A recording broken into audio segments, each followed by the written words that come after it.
Hello, hi, assalamu alaikum viewers. My name is Sadia Farhan. In this video, I have prepared a video on theories of mass communication. I have prepared a structure, a chronological order, so it turns so easy for students. So let's have a look. Hypodermic needle theory, magic bullet theory. These two are the name of one theory. It was proposed around 1930s. In 1930s, Payne Fund studies focused on impacts of motion pictures on children. Then in 1938, Orson Welles and Mercury Theatre Group broadcasted radio edition of H.G. Wells' War of the Worlds on the eve of Halloween. A news bulletin was heard, Martians have begun invasion of Earth in US. Almost 1 million believed this news and they started displacing. Two-step flow communication that was proposed in 1948. Interpersonal interaction theory says that interpersonal interaction has a far stronger effect on shaping public opinion than mass media outlets. So it is reversing hypodermic. Model was formulated in 1948 by Paul Lazarsfeld, Bernard Berelson and Hazel Goddard in their book The People's Choice. So what need to be memorized is 1948. Interpersonal interaction. And who proposed it? Paul Lazarsfeld, Bernard Berelson, Hazel Goddard. And what was the name of their book? It was The People's Choice. Cultivation theory. It was proposed around 1960s, developed by George Gardner in his project How Watching Television May Influence Viewers' Ideas of the Everyday World is Like. It means that repeated exposure to media over time influences perceptions of social reality. So in this theory, there are also concepts of heavy viewers, light viewers, resonance, mainstreaming. So, but what need to be memorized at this time is theory was given in 1960s by George Gardner and its concept. Uses and gratification theory in 1964. Although there are a lot of history before 1964 about uses and gratification, as it was, this theory was said as limited effect theory as well.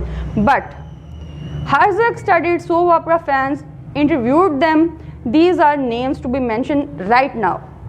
In 1969, J. Blummer and Dennis Mickle studied 1964 elections, and they reached a conclusion that UGT means uses and gratification theory proposes that people choose to consume certain kinds of media because they expect to obtain specific gratifications, satisfaction as a result of those selections. And what are those gratifications? They can be diversion, personal relationships, personal identity, and surveillance. What need to be memorized in this theory is 1964. Then in 1969, J. Blummer and Dennis Mickle studied elections. Then what it proposes and what satisfaction or gratification one person can have by using media, by consuming media.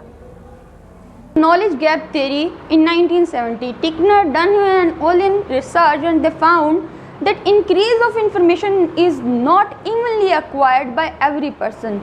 People with better socio-economic status have better ability to acquire information. In this theory, knowledge is treated as any other commodity which is not equally distributed or not equally acquired by public. Agenda setting theory that was proposed after the study of elections of 1968, 1972 and 1976. It was developed by McComb and Shaw in 1972 when they studied presidential elections of 1968.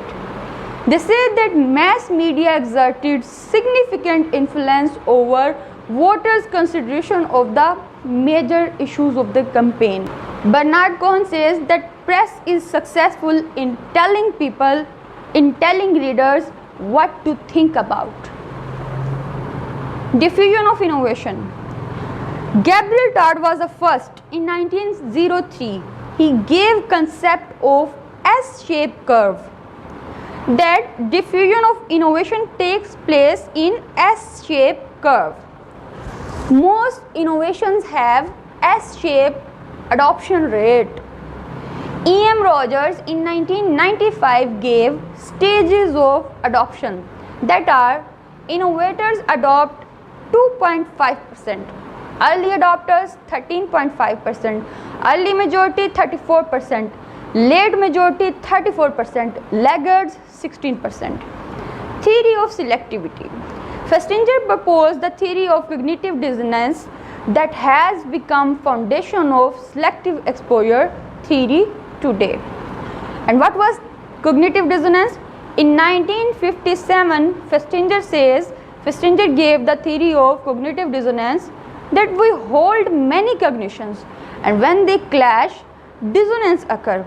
And then that dissonance is reduced by different factors, by different applications of thoughts or justification of that knowledge or justification of that action.